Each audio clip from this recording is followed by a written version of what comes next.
Hi, my name is Dr. Rogowski, and I want to share with you today my social media campaign, which is braces, not just for a pretty smile. Early prevention can prevent long-term problems. So what's the issue? There are three types of bite.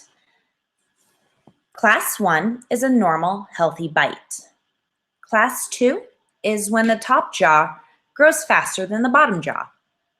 And class 3 is when the bottom jaw grows faster than the top jaw. In this picture, the patient has what's called posterior open bite, which is an improper growth. In this picture, the patient has what's called anterior open bite, which is again an improper growth. I want to show you a video of why this is an issue.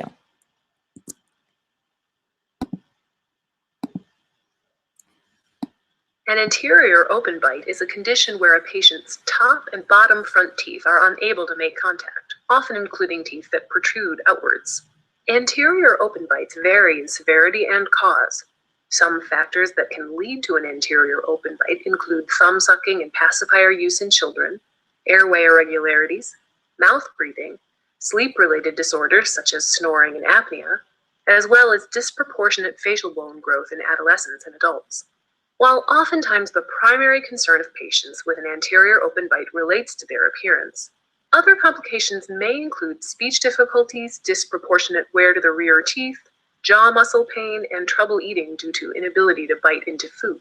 There are a variety of solutions that can assist with correcting an anterior open bite.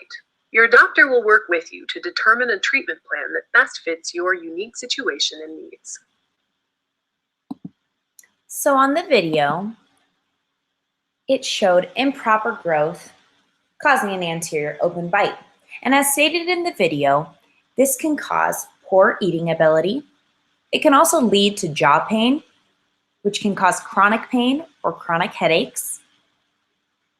The misaligned teeth can cause speech impediments and facial asymmetries.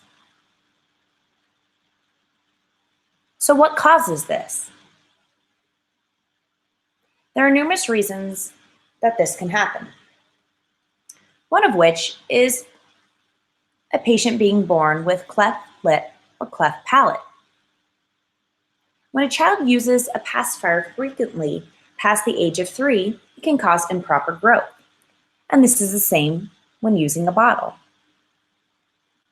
When a child sucks his thumb past the age of 3, it can also cause growth abnormalities. Injuries and tumors and misaligned or impacted teeth can also cause the jaw to grow improperly. Finally, airway obstructions. So what can be done?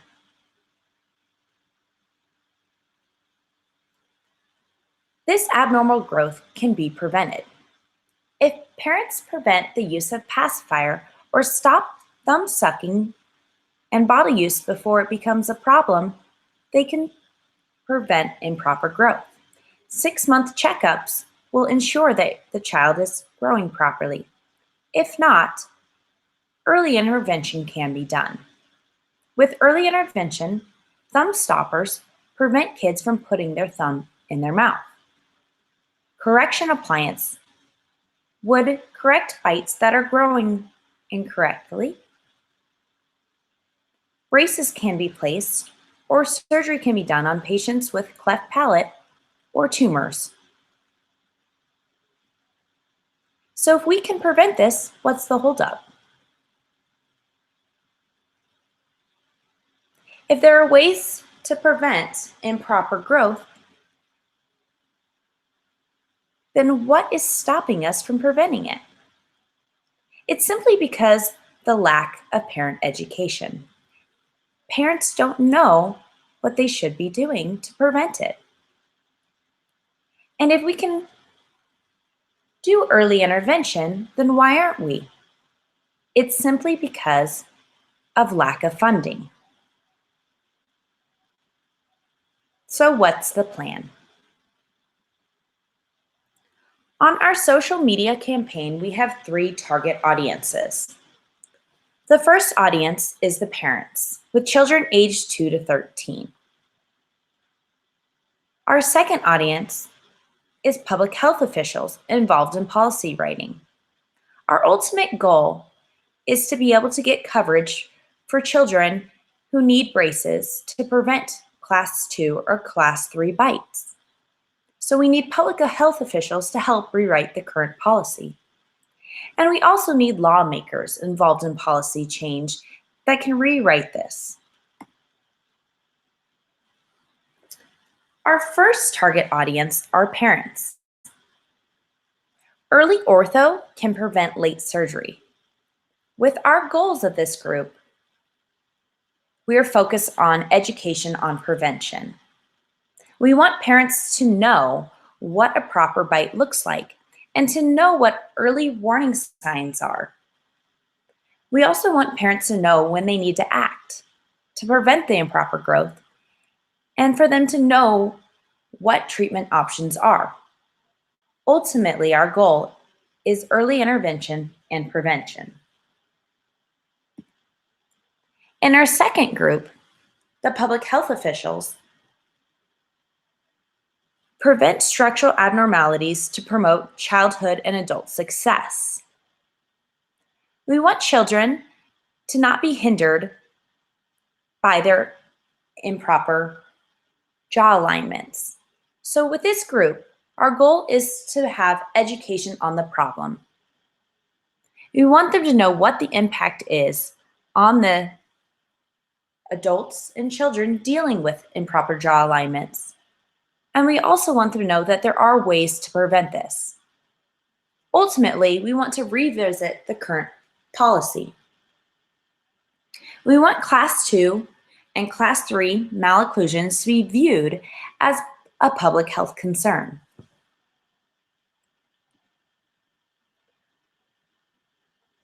Lawmakers is our final group. Allow access to prevention. With this group, we want to educate them on the problem. We want this group to be educated on the impact that improper growth has on people with misaligned jaws. We want them to know that there is prevention, and ultimately we want to change the current children's dental coverage to include braces when necessary. Our goal with this group is state coverage of necessary orthodontic treatment to prevent Class 2 and Class 3 bites. Our social media campaign will use 3 social medias. The first one is YouTube. On YouTube, we want to provide educational videos like the one you saw today on an anterior open bite. We want to demonstrate growth, prevention, and treatment in these videos. Our main audience on YouTube is going to be parents and public health officials. Next, Twitter will be used for data sharing. We want parents, public health officials, and lawmakers to understand the basics of jaw growth and know what is normal growth and what is abnormal growth. On Twitter, we want to be able to share research and news articles and also cross-promote between our different social media outlets. Finally, our blog will be used for case presentations. On our blog, we want to show early intervention and what happens when early intervention is not done and leads to late treatment. We want to be able to answer questions and cross-promote. Our main audience on our blog will be public health officials and lawmakers.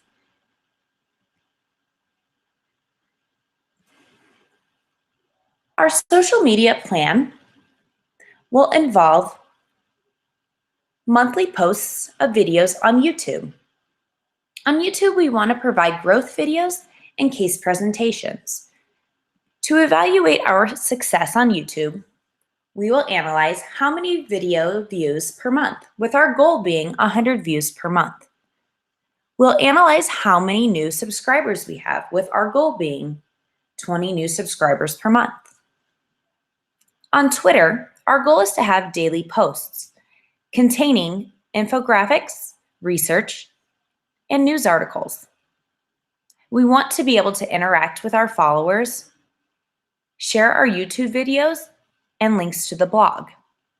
To evaluate our success on Twitter, we'll look at how many new followers we have, with our goal being 200 new followers per month. We will also look at how many shares per post, with our goal being 15 shares per post. Finally, on our blog, we will post one case per week, posted every Monday. Along with the case, we will post discussion questions at the end, and these questions will be answered every Friday. Our goal with our blog is to increase involvement of the orthodontic community and also to increase awareness of growth abnormalities. To evaluate our success on our blog, we will look at how many shares of our blog on Twitter, with our goal being 10 shares per month. And then we'll analyze how many participants in our discussion, with our goal being 20 people per post. Here is our timeline. On October 31st of 2019, we want to start our campaign. On October 31st of 2020, our goal is to have 100,000 subscribers on Twitter, 10,000 subscribers on YouTube, and 100 subscribers on our blog. On March 15th of 2021, our goal is to have a meeting set up with the Arizona Board of Dentistry and the Arizona Health Care Cost Containment Services to start to reevaluate the current policy and coverage for children. On October 31st of 2021, we want to have a meeting set up with the Arizona Board of Dentistry and the Arizona Health Care Cost Containment Services and lawmakers to move forward in making a change to the current policy to include braces for children with Class 2 and Class 3 abnormalities. No child should have to deal with this bite, purely because of lack of education and funding. Here's my references. And if you guys have any questions, thank you.